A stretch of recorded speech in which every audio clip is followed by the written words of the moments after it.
Hello అండి, అందరికీ నమస్తే. Good morning. న్యూస్ అనాలిసిస్ వీడియోకి స్వాగతం. సో ప్రతి ఒక్కరికి నా రిక్వెస్ట్ అండి, చివరి వరకు చూడండి అండ్ లైక్ చేయండి, షేర్ చేయండి. ఈ వీడియో 30-35 నిమిషాలు ఉండొచ్చు. 1.25 స్పీడ్లో పెట్టేస్తే 22 నిమిషాల్లో అయిపోద్ది. అండ్ మీకు మొత్తం తెలిసినట్టు ఉంటుంది, చూసినట్టు ఉంటుంది. కానీ లైక్ చేయండి, షేర్ చేయండి. ఇక ఇరాన్ అండ్ అమెరికా యుద్ధం మళ్ళీ మొదలయ్యే అవకాశాలు ఉన్నాయి. 15 రోజుల పాటు కాల్పుల విరమణ ఒప్పందం పాటించారు, కానీ చర్చలు విఫలమయ్యాయి. ముఖ్యంగా హర్మూజ్ జలసంధి విషయంలో ఇరు పక్షాల నుంచి ఏమాత్రం ఏకాభిప్రాయం లేదు. దాంతో అండ్ ఈ అణ్వాయుధాల విషయంలో కూడా ఒక 4-5 అంశాల్లో ఇరు పక్షాల నుంచి ఏకాభిప్రాయం లేకపోవడంతో హర్మూజ్ జలసంధిని పూర్తిగా కంట్రోల్లోకి తెచ్చుకోవడానికి అమెరికా తన బలగాలన్నింటినీ అక్కడ మోహరించింది. ఆ మార్గంలో ఏ దేశపు నౌక వెళ్ళినా దాన్ని అడ్డుకుంటున్నారు. అక్కడ ఓడరేవులు, తీర ప్రాంతాలకు నౌకల్ని అడ్డుకుంటున్న అమెరికా, అందుకోసం భారీగా బలగాల మోహరింపు. తీవ్రంగా స్పందించిన టెహ్రాన్ గల్ఫ్లో పోర్టులన్నింటి రాకపోకల్ని నిరోధిస్తామని హెచ్చరిక. నివురుగప్పిన నిప్పుల పశ్చిమాసియా. ఇరాన్ మాట నిలబెట్టుకోలేదు. ఆ దేశ నౌకలను పేల్చేయండి, ట్రంప్ ఆదేశం. పెరుగుతున్న చమురు ధరలు. సో ఎప్పుడైతే ఇంకా ఈ యుద్ధం మళ్ళీ మొదలయ్యే అవకాశం కనిపిస్తోందో ఇంకా చమురు ధరలు ఇమీడియట్గా పెరిగిపోయాయి. అమెరికా అధ్యక్షుడు ట్రంప్ అన్నంత పని చేశారు. ఇరాన్ ఓడరేవులు, తీర ప్రాంతాలను తమ నౌకాదళంతో దిగ్బంధించారు. ఆ దేశానికి నౌకల రాకపోకలను అడ్డుకునే ప్రక్రియను సోమవారం మొదలుపెట్టారు. దీంతో 15 రోజుల కాల్పుల విరమణ ఒప్పందం భవితవ్యంపై నీలినీడలు కమ్ముకున్నాయి. అంతర్జాతీయ విపణిలో ఇప్పటికే భగ్గుమంటున్న చమురు ధరలు మరింత పెరిగే ముప్పు పెరిగింది. అమెరికా చర్యపై తీవ్ర ఆగ్రహంతో రగిలిపోతున్న ఇరాన్ ధీటుగా బదులిచ్చేందుకు సిద్ధమవుతోంది. తమ రేవుల దిగ్బంధనానికి ప్రతిగా పర్షియన్ గల్ఫ్ ఆఫ్ ఒమన్ చుట్టూ ఉన్న పోర్టులన్నింటినీ రాకపోకల్ని అడ్డుకుంటామని అది హెచ్చరించింది. పశ్చిమాసియాలో ఏ ఓడరేవు సురక్షితం కాదంటూ తీవ్ర వ్యాఖ్య చేసింది. మరోవైపు పాకిస్తాన్లో శాంతి చర్చలు విఫలమైన నేపథ్యంలో ఇరాన్పై మళ్లీ దాడులు చేసేందుకు అమెరికా, ఇజ్రాయెల్ సిద్ధమవుతున్నట్టు వార్తలు వస్తున్నాయి. ఈ పరిణామాల నేపథ్యంలో పశ్చిమాసియా నివురుగప్పిన నిప్పులా తయారైందన్నమాట. దీనికే కొనసాగింపుగా ఏంటంటే ఇతర దేశాలు కూడా రంగంలోకి బ్రిటన్ అండ్ ఫ్రాన్స్. హార్మూజ్ దిగ్బంధంపై తక్షణ యాక్షన్ ప్లాన్. నౌకల సురక్షిత రవాణాకు ప్రతిన. బహుళ దేశాల మిషన్ ఏర్పాటుకు సన్నాహాలు. చమురు సంక్షోభాన్ని ఎదుర్కొనేలా వ్యూహాలు. ఇక్కడ ఎప్పుడైతే అమెరికా హర్మూజ్ జలసంధిని కంట్రోల్లోకి తీసుకొని ఆ మార్గం ద్వారా వెళ్తున్న నౌకలను అడ్డుకుంటోందో ఇమీడియట్గా బ్రిటన్, ఫ్రాన్స్ లాంటి దేశాలు రంగంలోకి దిగి మా దేశాల వరకు ఎటువంటి అవాంతరాలు, అడ్డంకులు సృష్టించొద్దు, అసలు నౌకల సురక్షిత రవాణా కావాలి మనకి, ఆ విషయంలో ఎందుకంటే మీరు గొడవ పడినా సరే ఇతర దేశాలకు ముప్పు రావద్దని చెప్పి ఆ 2 దేశాలు వచ్చాయి. అండ్ హర్మూజ్లో ప్రస్తుతం భారత నౌకలు 15 ఉన్నాయండి. అక్కడ ఆగిపోయాయంట 4 రోజుల నుంచి. యుఎస్ ఇరాన్ సంఘర్షణల వేళ నిలిచిన ఓడలు విడిపించేందుకు కేంద్ర ప్రభుత్వం ప్రయత్నాలు. ఇరు దేశాల ప్రతినిధులతో కూడా సంప్రదింపులు.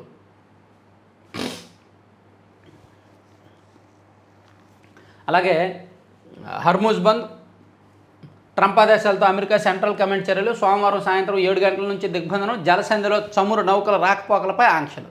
ప్రతీకారం తప్పదు, గల్ఫ్ పోర్టులన్నీ మూసేస్తాం. ట్రంప్ చర్యలపై తీవ్ర స్థాయిలో స్పందించిన ఐఆర్జీసీ. ఇరాన్ వార్నింగ్తో యుఎస్ యుద్ధనౌక వెనక్కి. అలాగే పోప్ లియోకి అండ్ డొనాల్డ్ ట్రంప్కి మధ్య కూడా మాటల యుద్ధం జరుగుతోంది. ఇరాన్ని సమర్థించే పోప్ నాకు అవసరం లేదు, అమెరికా అధ్యక్షుడు ట్రంప్ సంచలన వ్యాఖ్యలు చేశారు.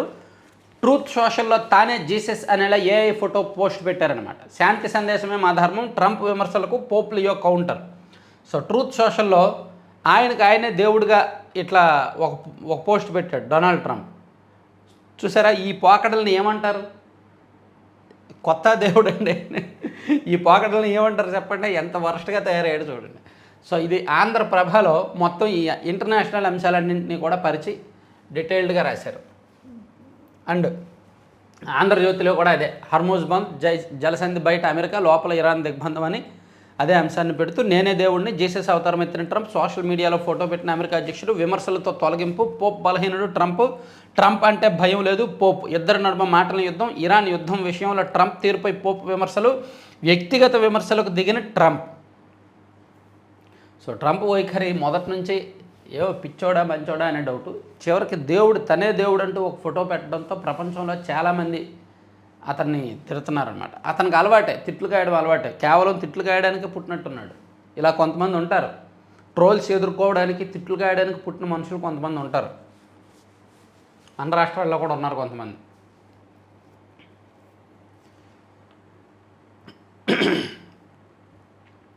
ఇక గ్రామీణ పేదలకు 5 రూపాయలకే భోజనం అంటండి. సో ఇప్పుడు అన్నా క్యాంటీన్లు ఉన్నాయి కదా, అర్బన్ ఏరియాస్లో ఉన్నాయి కదా, వాటిని గ్రామీణ ప్రాంతాల్లో కూడా ఇవ్వాలి, పెట్టాలి అని ప్రభుత్వం నిర్ణయించింది. ఈ మేరకు 62 అన్నా క్యాంటీన్లు రేపటి నుంచి ప్రారంభించబోతున్నారంట.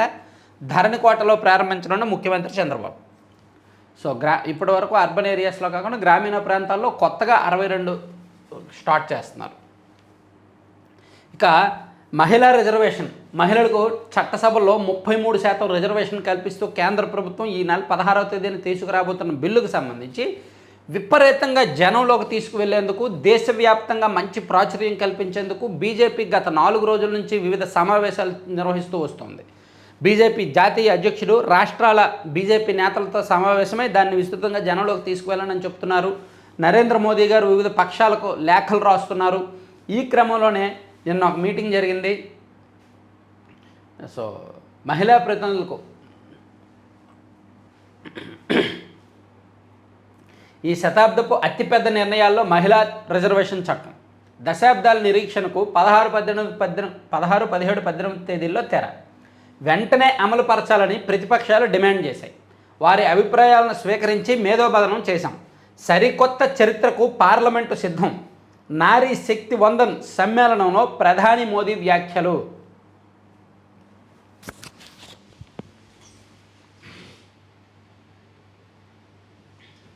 నిన్న ఢిల్లీలో నారీ శక్తి వందన్ సమ్మేళనం ఒకటి జరిగింది.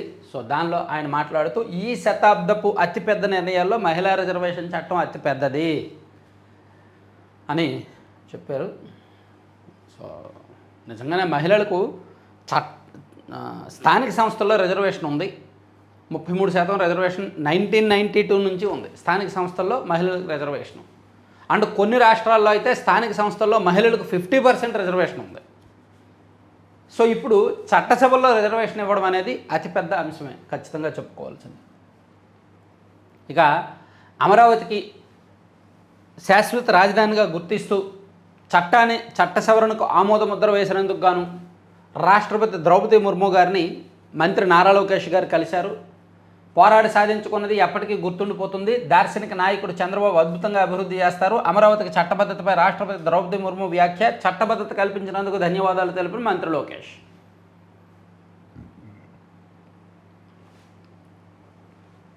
ఇది 2వ పేజీలో ఉందో చెప్తా. ఇక పరిశ్రమల అనుమతుల్లో క్లిష్టత తగ్గించాలి.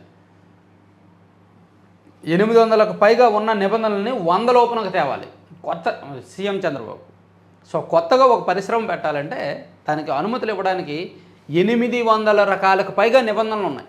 వాటన్నింటినీ చూసి ఆ మేరకు ఈ పరిశ్రమ ఉందా లేదా అనేది చెక్ చేసి చాలా పెద్ద ప్రొసీజర్, క్లిష్టమైన ప్రక్రియ. సో ఇన్ని నిబంధనలు ఎందుకు? ఒక పరిశ్రమ పెట్టాలంటే ఆ నిబంధనలన్నీ సడలించాలి, మార్చాలి, వాటిని 100 లోపు తీసుకురండి అని చెప్పి సీఎం చంద్రబాబు గారు నిన్న ఆదేశించారు. పరిశ్రమల ఏర్పాటు, అనుమతుల ప్రక్రియలో జాప్యం లేకుండా క్లిష్టతను తగ్గించి వేగం పెంచాలని ముఖ్యమంత్రి చంద్రబాబు స్పష్టం చేశారు. ప్రస్తుతం 800లకు పైగా ఉన్న నిబంధనలను 100 లోపునకు, అనుమతులకు లైసెన్సులను సింగిల్ డిజిట్కు తేవాలని సూచించారు. వేధింపులకు తావు లేకుండా థర్డ్ పార్టీ తనిఖీలకు ప్రాధాన్యం ఇవ్వాలని, డబుల్ లైసెన్సింగ్లను తొలగించాలని తెలిపారు. బ్రిటిష్ కాలం నాటి చట్టాన్ని రద్దు చేయాలని, అదే సమయంలో ప్రజల భద్రత, పర్యావరణ పరిరక్షణ లాంటి కీలక అంశాల్లో రాజీ పడకూడదని తేల్చి చెప్పారు. సచివాలయంలో కేంద్ర ఉక్కు శాఖ కార్యదర్శి సందీప్ పౌండ్రిక్ బృందంతో భేటీ అయ్యి ఈ మేరకు ఈ సూచనలన్నీ చేశారనమాట ఆయన.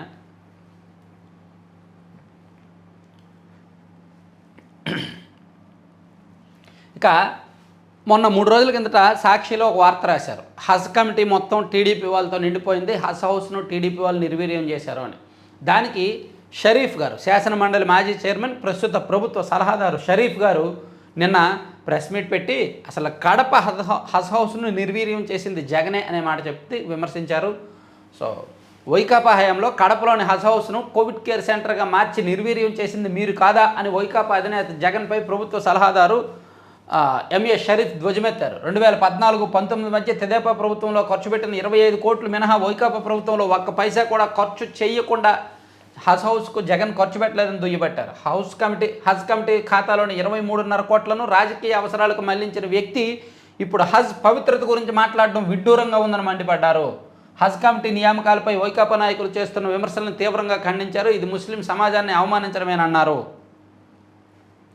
సో తప్పుడు వార్తలతో పైశాచిక ఆనందం ఫరూక్ షబ్లీ. ముస్లింల్లో తెదేపాపై పెరుగుతున్న నమ్మకాన్ని చూసి వారు లేక సాక్షిలో తప్పుడు వార్తలు రాసి పైశాచిక ఆనందం పొందుతున్నారని ఉర్దూ అకాడమీ చైర్మన్ ఫరూక్ షిబ్లీ మండిపడ్డారు. ఇక హజ్ యాత్రను రాజకీయం చేస్తున్న వైకాపా హసన్ బాషా. పవిత్ర హజ్ యాత్రను వైకాపా వాళ్ళు రాజకీయం చేస్తున్నారని హజ్ కమిటీ చైర్మన్ హసన్ బాషా మండిపడ్డారు.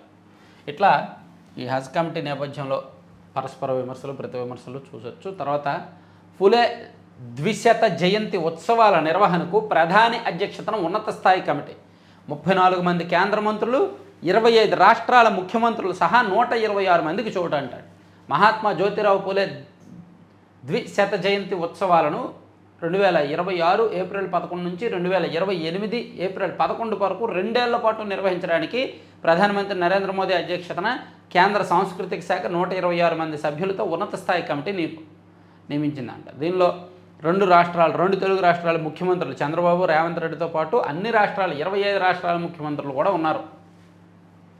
తెలుగు రాష్ట్రాల్లో అత్యధిక ద్రవ్యోల్బణం, నైరుతిపై ఎల్నినో ప్రభావం, దేశంలో సాధారణం కంటే తక్కువ వర్షపాతం, Srikakulam road Tirupati Humsafar weekly express రైలు ప్రారంభం.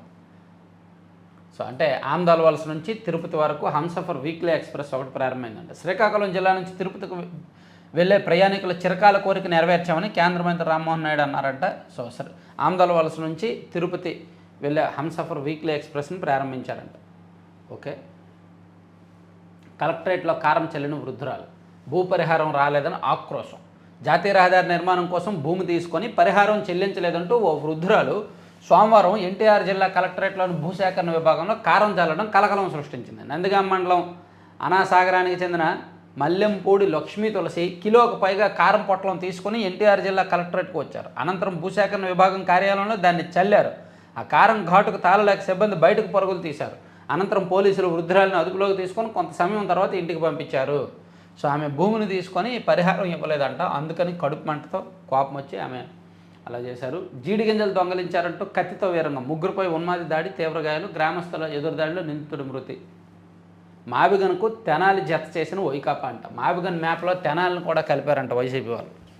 ఇక తిరుమలలో 1వ తేదీ నుంచి వీఐపీ బ్రేక్ దర్శనాలు రద్దు చేశారంట. వేసవి కాలం కదా, సో మే అండ్ జూన్ 15 వరకు విపరీతమైన రద్దీ ఉంటుంది కాబట్టి ఈ వీఐపీ బ్రేక్ దర్శనాలు ఇవన్నీ రద్దు చేశారంట. ఇంకా గ్రామీణ పేదలకు 5 రూపాయలకే భోజనం, రేపటి నుంచి అందుబాటులోకి 62 అన్నా క్యాంటీన్లు. అలాగే విజయ్ చాలా పెద్ద స్టార్, ప్రజలకు సేవ చేయడం గొప్ప విషయం అని పవన్ కళ్యాణ్ గారు అన్నారు. తమిళ ఛానల్తో ఉప ముఖ్యమంత్రి పవన్ కళ్యాణ్. సినీ నటుడు తమిళగా వెట్రి కలగం అధ్యక్షుడు విజయ్ సమర్థుడని, చాలా పెద్ద స్టార్ అని ఏపీ ఉప ముఖ్యమంత్రి జనసేన అధినేత పవన్ కళ్యాణ్ అని పేర్కొన్నారు. ఇటీవల తమిళ ఛానల్తో ఆయన మాట్లాడారు. ఈ సందర్భంగా రాజకీయాల్లో రాణించడానికి విజయ్కి సలహా ఇస్తారని ప్రశ్నించగా, నేను ఎవరికి సలహా ఇవ్వను, నా పిల్లల విషయంలో కూడా అంతే, ప్రతి ఒక్కరూ తమదైన మార్గంలో ముందుకు వెళ్ళగలరు అని పవన్ కళ్యాణ్ గారు చెప్పారు. ఇక పోరాడి సాధించుకున్నది ఎప్పటికీ గుర్తుండిపోతుందని రాష్ట్రపతి ముర్ము గారు టీడీపీ ఎంపీల బృందానికి నారా లోకేష్ గారికి చెప్పింది. అలాగే సో ఇవన్నీ ఇక్కడ రాశారు. వేరే అంశాలు చూస్తే, బడులు తెరిచే నాటికి సంక్షేమ హాస్టల్లో వసతులు, మున్సిపాలిటీల్లో ఫిర్యాదు అందగానే సమస్య పరిష్కరించాలి. వివిధ శాఖలపై సమీక్షలో సీఎం చంద్రబాబు. ఈయన సమీక్షల్లో రకరకాల పెద్ద పెద్ద అంశాలు చెప్తారు. చంద్రబాబు గారు విజన్కు తగ్గట్టు చాలా పెద్ద అంశాలు చెప్తారు, అలా ఉండాలి ఇలా ఉండాలని. వాటిలో 10% 10% అమలు చేసినా బాగుపడతాయి వ్యవస్థలు. కానీ 10% కాదు కదా, 5% కూడా ఈ అధికారులు అమలు చేయరన్నమాట. ఏవో కబుర్లు చెప్తారు, కాలక్షేపానికి కబుర్లు చెప్తే తప్పించుకుంటారు. ఇక దేశంలోని తొలి క్వాంటమ్ టెస్ట్ బెడ్ల ప్రారంభోత్సవం నాడు జాతికి అంకితం చేయనున్న సీఎం చంద్రబాబు. సో ఈరోజు దేశంలోనే తొలి క్వాంటమ్ టెస్ట్ బెడ్లు ఏర్పాటు ప్రారంభోత్సవం జరగబోతోంది. అమరావతి క్వాంటమ్ వ్యాలీలో భాగంగా దేశంలోనే తొలిసారిగా అమరావతిలోని ఎస్ఆర్ఎం యూనివర్సిటీ గన్నవరం మేధా టవర్స్లో ఏర్పాటు చేసిన క్వాంటమ్ రిఫరెన్స్ ఫెసిలిటీస్ టెస్ట్ బెడ్ను ముఖ్యమంత్రి చంద్రబాబు మంగళవారం జాతికి అంకితం చేయబోతున్నారు. ఇక శాస్త్రోక్తంగా శ్రీరామచంద్రమూర్తుల జలాధివాసం, రామతీర్థం నుంచి కోటిపల్లి వరకు ప్రత్యేక వాహనాలు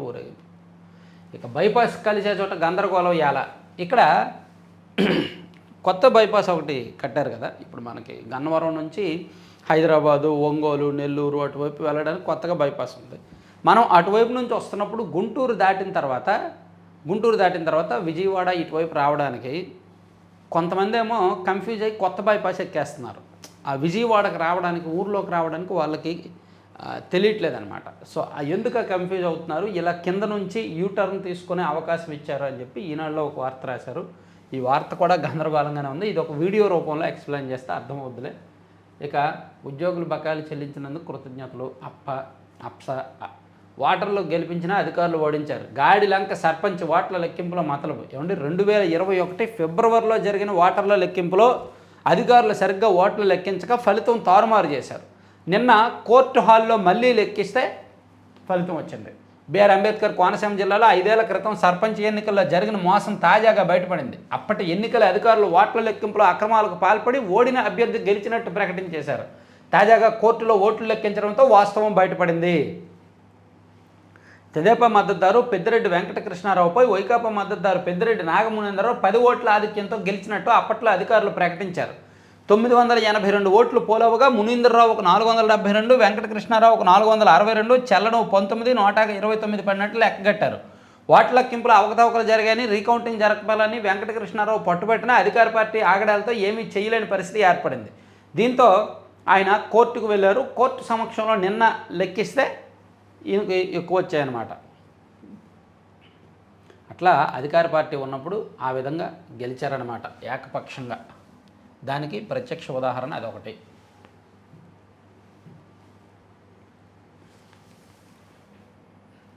సో సాక్షికి వెళ్దాం ఒకసారి. ఈనాడులో నేషనల్ అంశాలు మళ్ళీ చూద్దాం. సాక్షిలో మావిగన్ versus Amaravati, warriors versus graphics అంట. ఆచరణీయమైన మావిగన్ వైపే ప్రజాభిప్రాయం అంట. మరి ప్రజలందరూ మావిగన్కి జై కొడుతున్నారని చెప్పి సాక్షిలో రోజు రాస్తూనే ఉన్నారు. సో చెప్పాను కదా, 3-4 నెలల పాటు వీళ్ళు ఈవెన్ వచ్చే ఎన్నికలైనా సరే ఇదే వస్తారు. సో అమరావతి ముసుగులో దోపిడీని నిలదీసిన వైఎస్ జగన్ సమాధానాలు చెప్పలేక కూటమి ప్రభుత్వం బెంబేలు, బెడిసి కొడుతున్న చంద్రబాబు పన్నాగు. అటకెక్కిన సూపర్ 6, సూపర్ 7 హామీలు, కూటమి ప్రభుత్వంపై సర్వత్రా వెల్లువెత్తుతున్న ప్రజా వ్యతిరేకత, అందుకే చంద్రబాబు డైవర్షన్ పన్నాగం, వైఎస్ జగన్పై వ్యక్తిగత దోషణలు, దుష్ప్రచార కుట్రలు, ఎల్లో మీడియా సహకారంతో డైవర్షన్ డ్రామా, కూటమి కుట్రలను తిప్పికొట్టిన వైఎస్ఆర్సీపీ, చంద్రబాబును ఉద్దేశించి ఎన్టీఆర్ సహా సొంత కుటుంబ సభ్యుల నేతల వ్యాఖ్యలపై సర్వత్రా చర్చ, చంద్రబాబు అభినవ ఔరంగజేబ్ గొడ్డు కంటే హీనం, గాడ్సే కంటే ఘోరం అని ఎన్టీఆర్ అన్న వ్యాఖ్యలు, కుటుంబాన్ని ప్రజల్ని మోసగించిన వ్యక్తి చంద్రబాబు అని దగ్గుబాటి వెంకటేశ్వరరావు గారు అన్న వ్యాఖ్యలు ఇప్పుడు వైసీపీ వాళ్ళు బయటకు తీసుకొచ్చి ప్రచారం చేస్తున్నారు. సో మావిగన్కే ప్రజలు విపరీతంగా జయజయలు కొడుతున్నారు. అమరావతిని జనం పట్టించుకోవట్లేదు, అంతా మావిగన్ అని మరోసారి రాసుకొచ్చారు. మావిగన్తో కలవరం ప్రజల్లో విస్తృతంగా చర్చ వల్లే చంద్రబాబు అనుకో దుష్ప్రచారం, అందుకే బెంబేలు ఎత్తిపోతూ మంత్రులు ఎమ్మెల్యేల ద్వారా తిట్ల దండకు మాజీ మంత్రి వైఎస్ఆర్సీపీ నేత పేరునని మండిపాటు. గుదిబండగా మారిన అమరావతిపై బాబు ప్రజలను మభ్యపెడుతున్నారు. తన స్కాముల కోసం రాష్ట్రానికి ఏ రాజధాని లేకుండా చేస్తున్నాడు, ప్రజలపై లక్షల కోట్ల అప్పుల భారం మోపుతున్నారు అని పేర్నాని గారు నిన్న ప్రెస్ మీట్లో సుదీర్ఘంగా ఈ అంశాలు మాట్లాడుతూ ఈ మావిగన్లో మ్యాప్ చూపిస్తూ మ్యాప్లో తెనాలిని కూడా చేర్చారనమాట. ఇంకా హర్మోజ్ దిగ్బంధం అది చెప్పుకున్నాం.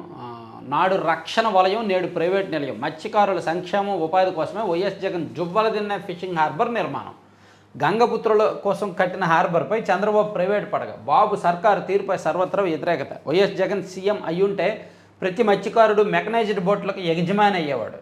ఆ 5 సంవత్సరాల్లో మెకనైజ్డ్ బోట్లకు యజమానులు అవ్వలేదే, మళ్ళీ సీఎం అయితే మెకనైజ్డ్ బోట్లకు యజమాని అయ్యేవాళ్ళ. 1250 బోట్లను 50% సబ్సిడీతో మత్స్యకారులకు అందించాలని జగన్ ఆలోచన. ప్రతి బోటుకు 12 నుంచి 15 మంది లబ్ధిదారులను ఎంపిక చేయాలని ప్రణాళిక. తొలి దశలో వైఎస్ఆర్ మత్స్యకార భరోసా లబ్ధిదారులకు, ఆ తర్వాత మిగతా వారికి చేయూత. సో ఇది రాశారు. వేటకు విరామం, నేటి అర్ధరాత్రి నుంచి 61 రోజుల పాటు అమల్లో వేట నిషేధం. ఏటా క్రమం తప్పకుండా వేట నిషేధ వృత్తినిచ్చిన వైఎస్ జగన్. నిజమే కదా, ఇప్పుడు సమ్మర్ నేపథ్యంలో ఇప్పుడు వేటకు నిషేధం ఉంటుంది 60 రోజులు. ఈ టైంలో ప్రభుత్వాలు మత్స్యకారులకు భరోసాగా అమౌంట్ ఇస్తాయి. గత ప్రభుత్వం ఇచ్చేది, ఈ ప్రభుత్వం కూడా ఇస్తారా లేదా క్లారిటీ లేదు. ఇస్తారు కానీ క్లారిటీ లేదు ఎప్పుడైనా. ఎంత చెప్పినా మారరా. తిరుచానూరు పోలీసులపై తిరుపతి కోర్టు ఆగ్రహం. తమను 48 గంటల పాటు నిర్బంధించి కొట్టారని నిందితుల వాంగ్మూలం. దీంతో నిందితులను మెడికల్ చెకప్కు పంపించిన న్యాయమూర్తి. కొట్టిన ఎస్ఐ సస్పెన్షన్కు సిఫార్సు చేస్తామని స్పష్టీకరణ. సిఐకి మెమో జారీ చేయాలని ఆదేశిస్తామన్న న్యాయాధికారి. వైఎస్ఆర్సీపీ నేతలపై అక్రమ కేసుల వ్యవహారంలో పోలీసుల దాష్టీకం మరోసారి వెలుగులోకి. రాష్ట్ర వ్యాప్తంగా పోలీసుల మీద విపరీతమైన ఆరోపణలు వస్తున్నాయి. పోలీసింగ్ చాలా దారుణంగా ఉన్నట్టుగా మొన్న మాచర్లలో చూసాం. ఒక సిఐ ఏమో ప్రేమ వివాహం చేసుకున్న ఒక అమ్మాయిని, యువతని వారి తండ్రి చంపేయడానికి సహకరించాడు ఒక సిఐ. మరో ఏఎస్ఐ ఏమో ఎక్కడైనా జంటలు ప్రైవేట్గా కనిపిస్తే వాళ్ళ వీడియోలు తీసి బెదిరించి బ్లాక్మెయిల్ చేసి వాళ్ళని అనుభవిస్తున్నాడు ఒక ఏఎస్ఐ. మరో చోట ఇంకా దారుణాలు. ఇదిగో ఇక్కడ చూస్తే పోలీసులేమో అక్రమంగా అరెస్ట్ చేసి కొడుతున్నారంట. సో రాష్ట్రంలో ఒకప్పుడు తమిళనాడు పోలీసింగ్ మీద దేశవ్యాప్తంగా విమర్శలు వచ్చాయి. మరీ క్రూరంగా వ్యవహరిస్తారు, మొండిగా వ్యవహరిస్తారు అని. సో ఇప్పుడు ఆంధ్రప్రదేశ్ పోలీసుల మీద దేశవ్యాప్తంగా చర్చ జరుగుతున్నట్టు అనిపిస్తుంది. సో ఈ విషయంలో ప్రభుత్వం కానీ హోంశాఖ కానీ కాస్త జాగ్రత్తగా ఉంటే బెటర్. ఇక పోలింగ్ కేంద్రాల్లో ఫింగర్ ఐరిస్ బయోమెట్రిక్ అమలు చేయండి. సుప్రీంకోర్టులో దాఖలైన పిటిషన్. కేంద్రం, ఈసీ రాష్ట్రాలకు కోర్టు నోటీసులు రాబోయే ఎన్నికల్లో అమలుకు సాధ్యాసాధ్యాలను పరిశీలించాలని కోర్టు. సో ప్రతి పోలింగ్ కేంద్రంలో కూడా ఫింగర్ అండ్ ఐరిస్ బయోమెట్రిక్ అంటండి. ముందు ఓటర్ ఐడికి ఆధార్ జత చేయండి. ఫస్ట్ టచ్ చేస్తే సగం దొంగ ఓట్లు పోతాయి. దొంగ ఓట్లు ఎక్కడైనా ఉంటే ఒక 50 to 70% పోతాయి. ఫస్ట్ ఓటర్ ఐడికి ఆధార్ కార్డు జత చేయాల్సిందే. అది ఫస్ట్ చేయాల్సిన పని. ఆ తర్వాత ఇది కూడా మంచిదే. ఫింగరు ఐరిస్ బయోమెట్రిక్ అయితే ఒక చోట ఓటు వేసినాడు ఇంకో చోటకు ఓటు వేయలేడు. ఎందుకంటే ఆల్రెడీ ఐరిస్ స్కాన్ జరిగిపోద్ది కాబట్టి. సో ఇటువంటి సంస్కరణలు అయితే తీసుకురావాలి ఎన్నికల్లో. ఇక టీడీపీలో రాజ్యాకాంక్ష. రాజ్యసభ సీట్ల కోసం టీడీపీలో పోటాపోటీగా ఎవరు ప్రయత్నాలు వాళ్ళు చేస్తున్నారు అని చిన్నబాబు అరుణ్ రెడ్డికి అందలం ఎక్కించేందుకు వ్యతిరేకిస్తున్న సీనియర్లు ఆయన వైపే మొగ్గాన్ని చేస్తున్నారు. రాష్ట్రానికి చెందిన 4 రాజ్యసభ ఎంపీ స్థానాలు త్వరలో ఖాళీ అవుతుండటంతో వాటిలో తమకు ఇచ్చే స్థానాల కోసం టీడీపీ నేతలు పోటీ పడుతున్నారు. ఒక స్థానం ఏడాది క్రితమే ఆ పదవి దక్కించుకున్న సానా సతీష్ బాబుకు రెన్యువల్ చేయడం ఖాయమైన ప్రచారం ఆ పార్టీ నేతల్లో జోరుగా జరుగుతోంది. చిన్నబాబుకు అత్యంత సన్నిహితమైన వ్యక్తి కావడంతో పాటు ఆయన వ్యవహారాలన్నీ చక్కబెడుతుండటమే ఇందుకు కారణంగా చెబుతున్నారు. గతంలోనే పార్టీలోని సూపర్ సీనియర్లను కాదని ఆ పదవిని సానా కట్టబెట్టిన ముఖ్య నేత ఇప్పుడు కూడా ఆయన పక్కన పెట్టే అవకాశం లేక లేసు మాత్రం కూడా లేదనే అభిప్రాయాలు పార్టీలోనే వ్యక్తమవుతున్నాయి. ఇదే సాక్షిలో రాజ్యసభకు కిలార్ రాజేష్ గారిని పంపించేస్తున్నారు, అందుకు సీనియర్లు తిరుగుబాటు చేస్తున్నారని రాశారు. ఇదే సాక్షిలో 3 నెలల కిందట రాశారు. కిలార్ రాజేష్కి ఇస్తున్నారు రాజ్యసభ సీటు, అందుకని పార్టీలో సీనియర్లు రివర్స్ అవుతున్నారని. ఇప్పుడు సానా సతీష్ గారి గురించి రాస్తున్నారు. ఎవరికి ఇవ్వాలో మీరు డిసైడ్ చేయండి. సాక్షి ఆఫీస్లో కూర్చొని రాజ్యసభ స్థానాలు ఎవరికి ఇవ్వాలో డిసైడ్ చేయండి, లిస్ట్ ఇవ్వండి. లోకేష్ గారు ఇస్తారు. ఎందుకు ఈ పిచ్చి వార్తలు? ఇదే సాక్షిలో జనవరి మంత్ ఎండింగ్లోనో ఫిబ్రవరిలోనో రాశారు. కిలార్ రాజేష్ గారికి రాజ్యసభ సీట్ ఇచ్చేస్తున్నారు, చిన్నబాబు అనుచరుడికి ఇచ్చేస్తున్నారు, సానా సతీష్కి కొనసాగించడం లేదు, దీంతో టీడీపీ సీనియర్లు బొగ్గుమంటున్నారని. వీళ్ళకి వెళ్ళే సాక్షి ఆఫీసులో ఒక లిస్టు తయారు చేసి ఇచ్చేస్తే అయిపోద్ది. ఇంకెందుకు? ఎన్నికలకు ముందు కూడా అంతే. టీడీపీ, జనసేన, బీజేపీ సీట్లు పొత్తు ఖరారు కాకముందే సీట్లు పంపిణీ వీళ్ళే చేశారు. టీడీపీ జనసేనకి 75 ఇచ్చేస్తున్నారు, బీజేపీ జనసేనకి 75 సీట్లు వెళ్ళిపోతున్నాయి, టీడీపీ కేవలం 100 సీట్లే మిగులుతున్నాయి. దాంతో టీడీపీలో అంతర్గతంగా రగిలిపోతున్నారు నాయకులు. మేము ఎన్నాళ్ళు ఖర్చు పెట్టి పోషించాం పార్టీని, మా సీట్ల సంగతి ఏంటని చెప్పి ఫైట్ చేస్తున్నారని చెప్పి రాశారు. వీళ్ళకి వీళ్ళే డిసైడ్ అయిపోయి పొత్తులు సీట్లు కన్ఫర్మ్ వీళ్ళే చేసేవాళ్ళు, ఏ పార్టీకి ఎన్ని సీట్లు అనేది. తీరా పొత్తులు కన్ఫర్మ్ అయ్యి సీట్లు కన్ఫర్మ్ అయ్యాక నోరు మూసుకున్నారు. ఇప్పుడు కూడా అంతే, రాజ్యసభ సీట్లు కన్ఫర్మ్ అయ్యాక మూసుకుంటారనమాట. అప్పటి వరకు ఇలా రాస్తూనే ఉంటారు. తెలుగుదేశం గ్రాఫ్ పడిపోయింది, రాయచోట్ల అభ్యర్థులు లేరు. మంత్రి రాంప్రసాద్ రెడ్డి సంచలన వ్యాఖ్యలు. టీడీపీ కార్యకర్తల సమావేశంలో స్థానిక ఎన్నికలపై చేతులెత్తేసిన మంత్రి. ఇతర పార్టీలతో పొత్తు దెబ్బతీసిందని అమాత్యుడు. అంటే ఏం లేదు, రాయచోట్లో ముస్లిం ఓట్ బ్యాంక్ ఎక్కువ. బీజేపీ పొత్తుని అక్కడ చాలామంది టీడీపీ వాళ్ళే వ్యతిరేకిస్తున్నారు. ఆ ప్రాంతంలో బీజేపీ, యాంటీ బీజేపీ ఎక్కువ ఉంటుంది. సో ఆ ప్రభావం ఆయనకు బాగా తెలుసు. అందుకని మంత్రి రాంప్రసాద్ రెడ్డి గారు అది కామెంట్ చేసినట్టున్నారు. టీడీపీ గ్రాఫ్ పడిపోయింది, రాయచోట మున్సిపాలిటీ ఎన్నికల్లో పోటీ చేసేందుకు 10 వార్డుల్లో మనకు అభ్యర్థులే లేరు. కూటమికి సానుకూల వాతావరణం ఉన్న గత సార్వత్రిక ఎన్నికల్లోనే 89 పోలింగ్ బూతుల్లో మైనస్ కనిపించింది. ఇతర పార్టీలతో పొత్తు టీడీపీని దెబ్బతీస్తోంది అంటూ మంత్రి రాంప్రసాద్ రెడ్డి చేసిన వ్యాఖ్యలు కలకలం రేకెత్తించాయి. రాయచోట్ల ఆదివారం జరిగిన టీడీపీ కార్యకర్తల సమావేశంలో మంత్రి చేసిన వ్యాఖ్యలు రాజకీయ వర్గాల్లో ప్రకంపనలు సృష్టించాయి. ఈ వ్యాఖ్యలు సోషల్ మీడియాలో హల్చల్ చేస్తున్నాయి. ఇక కూటమి నేతల వేధింపులు తాళలేక వేధింపుల గురించి నోట్లో వివరించిన బాధితులు. మృతుడు వైఎస్ఆర్సీపీ సానుభూతిపరుడు చిత్తూరు జిల్లా గంగాధర నెల్లూరులో కలకలం. ఎందుకు చిత్తూరు జిల్లా గంగాధర నెల్లూరు ఎమ్మెల్యే గారి పిఏలు ముగ్గురు ఉన్నారు ఆయనకి. ఆ ముగ్గురు వైసీపీ వాళ్ళే. గతంలో వైసీపీ ఎమ్మెల్యేల దగ్గర పిఏలుగా పనిచేసిన వాళ్ళే. ఆ నియోజకవర్గంలో వైసీపీ వాళ్ళకే పనులు ఎక్కువ అవుతున్నాయి గంగాధర నెల్లూరులో. మరి ఇలా ఎందుకు? అలా ఏం జరగదే. ఇక సింహగిరిపై తొలి విడత చందనం అరగదేత. సింహాచలంలోని వరాహ లక్ష్మీ నరసింహస్వామి ఆలయంలో తొలి విడత చందనం అరగదేత సోమవారం ఘనంగా ప్రారంభమైంది. తొలి చందనం చెక్క అర్చకులు శాస్త్రోక్తంగా పూజలు చేశారు. ఇక టెక్కల్లో ఉద్రిక్త. శ్రీకాకుళం జిల్లా టెక్కల్ పోలీస్ స్టేషన్ వద్ద సోమవారం ఉద్రిక్త పరిస్థితులు చోటు చేసుకున్నారు. వైఎస్ఆర్సీపీ సమన్వయకర్త పేరాడు తిలక్ను విచారణ పేరుతో గంటల తరబడి స్టేషన్లోనే ఉంచడంపై పేరాడు తిలక్ రాజకీయాల్లో ఉన్నారంటే? దువ్వాడి శ్రీనివాస్, పేరాడు తిలక్ వరుసగా ఓడిపోతున్నారు కదా, ఇంకా ఎందుకు లేని మానేశారేమో అనుకున్నా. ఇక రొయ్యల చెరువులో విషప్రయం. పశ్చిమ గోదావరి జిల్లా అత్తిలి మండలం ఆరవల్లిలో వైఎస్ఆర్సీపీ సీనియర్ నేత మాజీ సర్పంచ్ వెలగల అమ్మిరెడ్డికి చెందిన రొయ్యల చెరువులో గుర్తు తెలియని వ్యక్తులు విషప్రయోగం చేశారంట. ఇక భారత్లో మళ్ళీ ఫార్ములా 1 రేసుకు ప్రయత్నాలు. సో ఇవన్నీ సాక్షుల అంశాలు. ఇక ఆంధ్రజ్యోతిలో హర్మోజ్ బంద్ దీని గురించి చెప్పుకున్నాం. అండ్ దార్శనికత నేత చంద్రబాబు దీని గురించి, అండ్ క్వాంటమ్ టైం ప్రారంభం దాని గురించి కూడా చెప్పుకున్నాం. ఇక అదే మాట మిథున్ నోట. జగన్కు ఆత్మాహుతి దళంలో ఉంటాం, ఆయన ఏం చెబితే అదే చేస్తామని ఉద్ఘాటన. వీకెండ్ కామెంట్లో చెప్పింది అదే కదా. సో జగన్ ఏం చెప్తే అదే చేస్తారు. వైసీపీ బ్యాచ్ అందరూ కూడా, భజన పరులు అందరూ కూడా ఆయన నంది అంటే నంది, పంది అంటే పంది అంటారు అని వీకెండ్ కామెంట్లో ఆర్కే గారు చెప్తూనే, వాళ్ళ భార్యలను చెల్లెళ్ళు అన్నా సరే వీళ్ళు చెల్లెలుగానే భావించి వేరే వాళ్ళకి ఇచ్చి పెళ్లి చేస్తారు అనే కామెంట్ కూడా వీకెండ్ కామెంట్ బై ఆర్కేలో వచ్చింది. దానికి వైసీపీ వాళ్ళు విపరీతంగా నిరసన వ్యక్తం చేసి, ధర్నాలు చేసి, ఆందోళన చేసి అతని మీద ఫిర్యాదులు చేశారు. సో ఇప్పుడు జగన్మోహన్ రెడ్డి గారికి అత్యంత సన్నిహితులు మిథున్ రెడ్డి గారు ఒక ఇంటర్వ్యూలో కామెంట్ చేశారు, జగన్మోహన్ రెడ్డి గారు ఏం చెప్తే మేము అది చేస్తాము అని. సో దానికి ఆంధ్రజ్యోతి వీళ్ళు రాసుకున్న వీకెండ్ కామెంట్లో మేము అదే చెప్పాం కదా అని సమర్థించుకున్నారు. ఇక ఇస్లామిక్ రాజ్యంగా భారత్ను మార్చాలన్నదే మా లక్ష్యం, అందుకే గజ్వా హింద్ మొదలుపెట్టాం. అల్ఖైదా ఐఎస్తో సంబంధాలు, ఆఫ్ఘన్ వాసి హకీం షూకర్ మా మార్గదర్శి, స్లీపర్ సెల్స్తో కల్పిస్తానన్నాడు. పోలీస్ కస్టడీలో సంచలన విషయాలు వెల్లడించిన బెన్ ఎక్స్ గ్రూప్ సభ్యులు, యువతను ఆకర్షించి పాక్ ఆఫ్ఘన్లో మిలిటెంట్ శిక్షణ ఇప్పించేందుకు కుట్ర. ఇక నాసిక్ టీసీఎస్లో బలవంత మతమార్పిడి. మతమార్పిడి లక్ష్యంగా వేధింపులంట.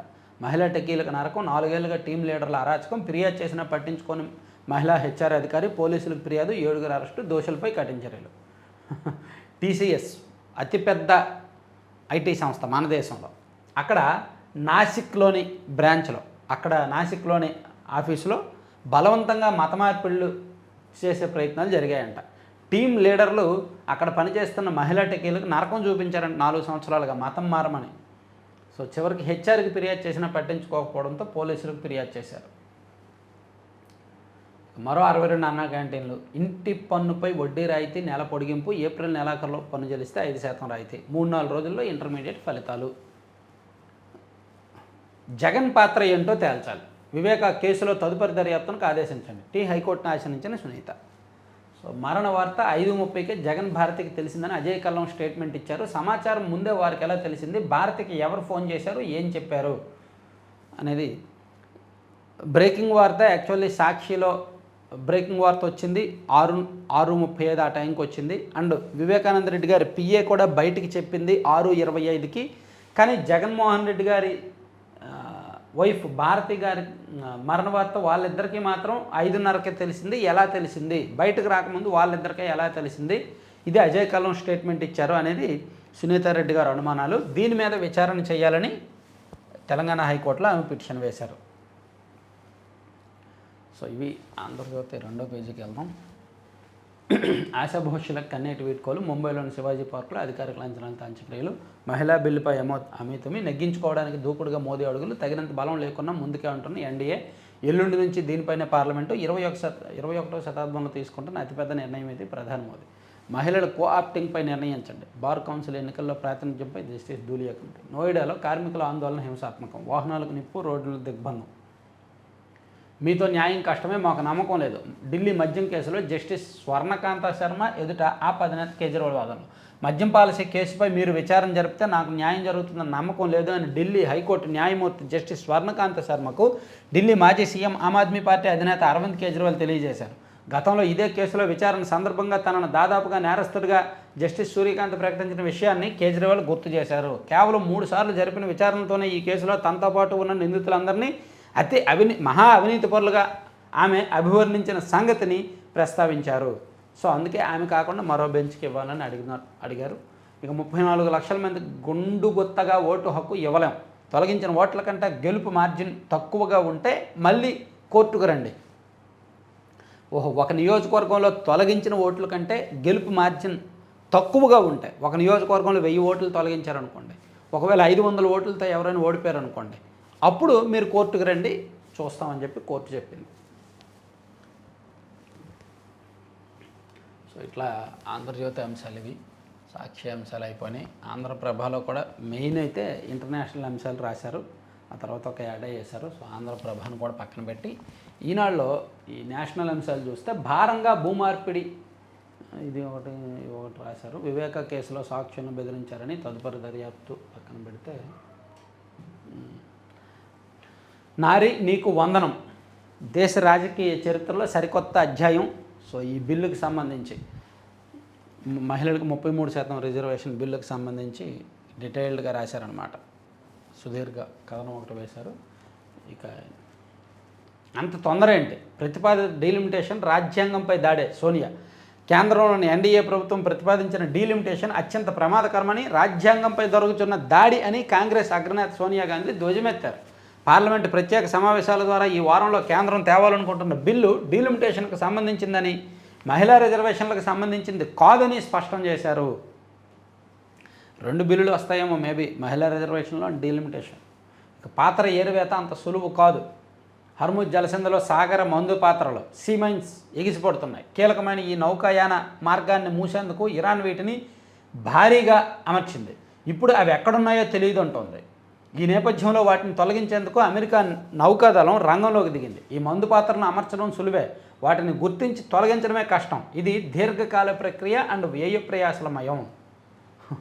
సముద్రంలో ఇరాన్ వాళ్ళు ఎక్కడికక్కడ మందు పాత్రలు అమర్చారు, సీమైన్స్. వాటిని గుర్తించి తొలగించి మా కంట్రోల్లో పెట్టుకుంటామని అమెరికా రంగంలోకి దిగింది.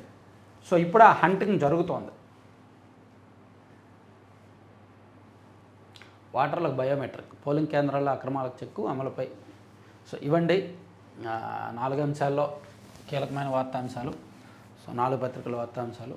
సో చివరి వరకు చూసిన ప్రతి ఒక్కరికి ధన్యవాదాలు. దాదాపుగా అన్ని అంశాలు కవర్ చేసాంలే.